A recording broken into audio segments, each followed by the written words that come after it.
Hi world, my name is Junia and my background's in natural medicine, and today we're going to talk about aura, A-U-R-A. So leading up to this point, there were some things happening, and I've been thinking, what can I offer? What can I share with everybody tuning in today? And what came up was just setting boundaries when someone's encroaching upon your boundary, when someone just doesn't, maybe you yourself, you don't know what a boundary is, how to respect your own boundary, have it firm and grounded and also flexible and graceful. And I want to talk about a concept of how sometimes when you have leaks and tears in your aura, how that can affect your boundary. And when your boundary is affected, when the integrity of this woven protection is affected, even a word that someone says to you can really shock your system and impact and influence you. So we're going to talk about what we can do when that happens. How do we know that our aura is affected? And what can we do to balance um, the integrity of our aura? Okay, so that's what we're going to be sharing today. So I'm going to try something out, okay? So if you're sensitive to hearing, maybe turn down your volume. I'm going to try something just to see, okay? So I'm going to take a deep breath. Ah! Okay, notice real quick. Touch real quick where you felt that. Where did you feel it when I just shouted out you out of the blue, this crazy lady? Where did you feel it right now? You felt something, right? Touch that part and watch this. If you know anything about energy testing, that's what we're going to do right now. So I'm going to bring your hand up and you're just going to test how that feels like. And now I want you to bring your hand to where you felt it when I screamed at you. Just bring your hand up over that area and then test. So there's a weakness there, there's a vulnerability there. And maybe you felt it a little bit in your chest. And test this. So I have the honor of being able to train and teach lamas, spiritual cultivators at the temple. And when I did the to them, half of the group didn't feel it. They were just like, okay, she's shouting up there. Especially the master of the temple. She's like, I didn't feel it anywhere. I said, you didn't feel it anywhere? And she said, no. But we had some volunteers, people with hair, we had some volunteers in the room, and they're like, oh, I felt it everywhere. I felt it here. I felt it here. I even felt it in my back.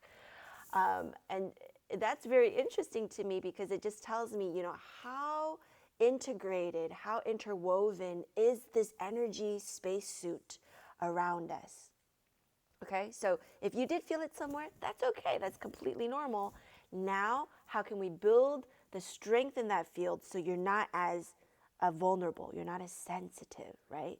So this is how we do it. Grab your hands, make it nice and hot, and you shake it out. And then you bring your hands just a few inches apart from each other. And you're going to take a nice deep breath in the gap. And exhale.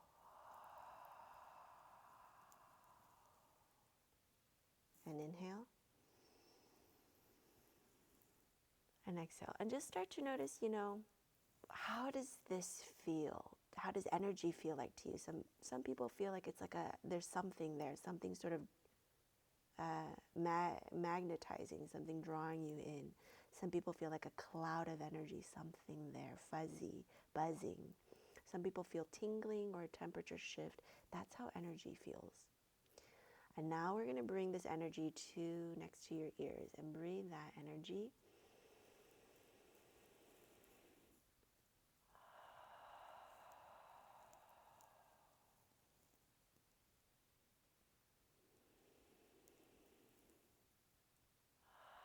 And now we're going to weave all those leaks and tears. We're going to weave them, sew them together so they're nice and strong. So like I'm wearing like a red poncho today. So if the aura has leaks and tears, it might be tiny and minute, but over time it influences the whole thing. So we need to make sure that everything is woven tight and interlinked together. You're going to inhale. You're going to cross around your face. You're weaving it. And then you're going to weave that out. And then you're going to inhale and weave it to your throat and your chest.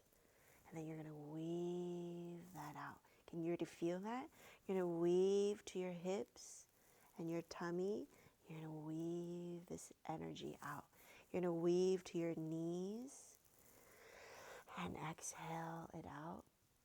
And you're going to weave to your ankles and your toes, and you're going to weave it out. And then you're going to scoop Mother Earth's good energy.